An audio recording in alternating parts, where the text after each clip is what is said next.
My Hebrew brothers and sisters, the 12 tribes of Israel scattered all over the earth. Welcome back. This is your Moreh Yeshua Ben Uriah Israel, and we just want to take this moment to thank you. Thank you so much for your subscriptions. Thank you for your likes. Thank you for your comments. Most of all, I thank you for your prayers. We are getting ahead. We are moving forward. We are at 992 subscriptions. And we're hoping that very soon we'll be at 1,000. We thank all our friends, all our new subscribers, and those who have resubscribed because of the problem we had with the emailing system and the account. So we just want to thank you. Thank you, my brothers and sisters. Thank you so much. And again, let me shout out a praise and thanks and appreciation to my brother and friend out there in California, Dr. Murray YAHUAH, and we just want to thank him and his folks for assisting us in helping to bring our numbers up. And so we bless you all. We bless you all. Okay, we're still in Psalm chapter 5, and we had stopped in verse 5. And we're dealing with some words there. Remember, I asked you to have your pen and your notepad to take down notes and to take down these scriptures and this information that I'm giving you. And excuse me. And so we're dealing with some words. Then the last thing we talked about was the word hate, that YAHUAH hated the workers of iniquity. Now we're going to look at the word iniquity there in Psalm 5, and that's the last word there in iniquity. And the word is arven in the Hebrew. And let me read it again. The foolish shall not stand in thy sight, thou hatest all workers of iniquity. And remember that this psalm is a prayer of protection, as David prayed and seek, protection and guidance during his time of trouble when he runs away from his son. And so here he said, iniquity is arven, and it is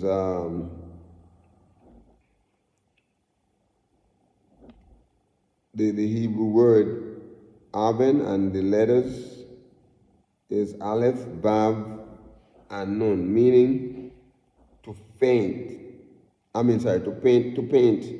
To paint, hence to exert one's self, usually in vain, to come to naught, and strictly nothingness, trouble, vanity, wickedness, specifically an idol. Remember our ancestors, they turned away from YAHUAH to serve idols. That's vanity, nothing, affliction, evil, false, iniquity, unjust, unrighteous, vain, wickedness. This is what vanity is, and iniquity. No, nothingness, nothing. And all it has, my brother, is trouble. Because people who are involved in iniquity, they are involved in wickedness. wickedness and trouble and you know, and evil and all of these different things, you know, unjust people, the wicked, iniquity, and so on. All right. So that's in verse 5. Okay, let's look with me in verse 6. Verse 6. All right. In verse 6 it said, "Thou shalt destroy them that speak leasing. YAHUAH will abhor the bloody and deceitful man." So right here, the word destroy, he said, he will destroy. Thou shalt destroy. David was sure. He was sure. It was a certainty for him that these people will not be able to stand before YAHUAH. Because they were not only challenging David, they were also challenging YAHUAH. And so he said the word destroy is abad, aleph, bet, and dalet, meaning to wander away, that is, to lose oneself, to perish, to destroy, not to escape, fail, lose, and surely be undone, utterly devoid of, have no way to flee or to escape. And so this is the plight of the evil and the wicked people, that YAHUAH will destroy them. My brothers and my sisters, you may have enemies. You may have enemies that are haunting you. But don't seek revenge personally. Don't try to hurt them back when they try to do something to you. Just pray as Hebrew Israelite. I have experienced that. I pray and trust YAHUAH. You see, when you started to take it in your own hands, what's going to happen is either you're going to overdo it or you're going to underdo it. But you put it in YAHUAH's hand, and he will do justice. Let YAHUAH take vengeance. You don't take it. Let YAHUAH take vengeance. I've seen it happen. I've given you the story with my friend out in California and what we went through. And we did not take vengeance, you know. It hurt us.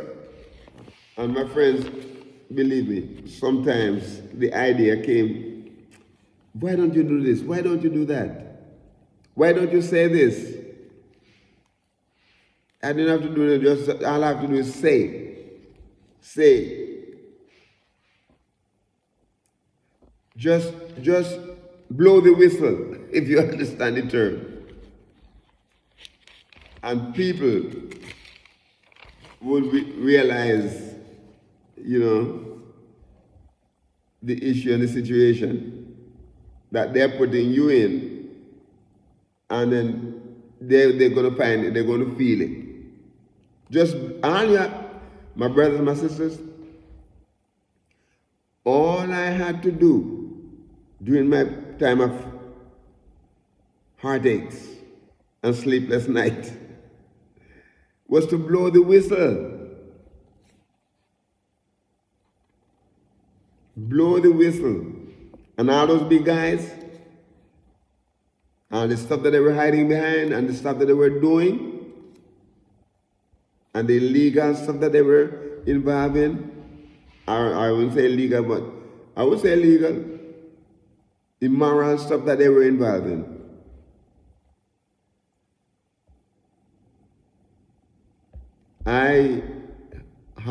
All I have to do is blow the whistle, but I didn't.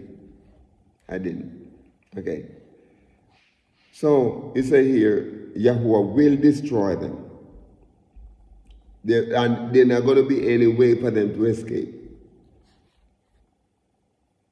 All the plans that they made, the A, B, C, D, E, F, G, H, I, J, K, L, M, N, O, P, Q, R, S, T, U, V, W, X, Y, Z plan, all of those plans, my brothers, won't help. Because Yahuwah is in control. Praise his name, praise his name. So look at the next word in verse 6. Speak. Look at the next word in verse 6. Look at the next word. It said, thou shalt destroy them that speak leasing. The bar,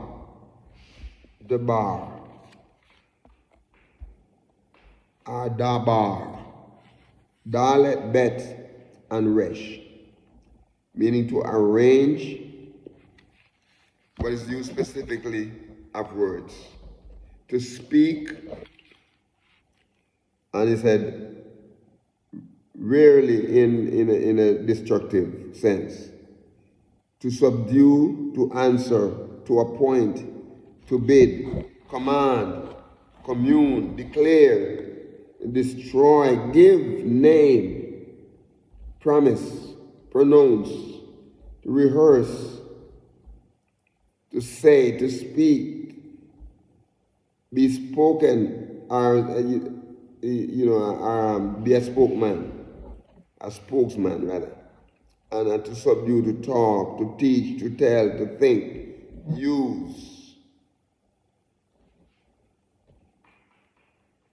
entreats. Let me say this, brothers and sisters. This is what they do. So they come together, right? And what they're going to do there is to make arrangement. You see, the people who speak, right? And you know what? Something, my brothers and sisters. If you listen to some of the things that are going on in politics all around the world, okay, there's not one country that is exempt from this. All around the world, right? And the false people, the people who want to do mischief, they get together, right? And they speak big words, organizing words. They come together, they arrange things to go their way. And they try to subdue people. They try to answer, they try to appoint, organize, they bid, they command, and they come together, they commune, they get together, and then they make declaration, and, they give money and time and all that, they call names, and they make promises, they make pronunciations, they rehearse how they're going to do it. Oh my goodness. They have spokesmen, and spokeswomen to go out and to talk and to get everything that they want to get together. They tell it, they think it, they use entreaties, they utter their voices and they say fast things, and sooner or later you see social media have things spreading and they do all kind of stuff, right? And let me tell you something, my brother. And they do it well. They do it well. And they're able to catch the ears of people who don't understand Like the scriptures say here, foolish people, they get them on the side to do things and to say things. And my brother, it worked for them. It worked for them. My time is gone. And I'm going to ask you to be a blessing to someone today and walk with the King. Shalom.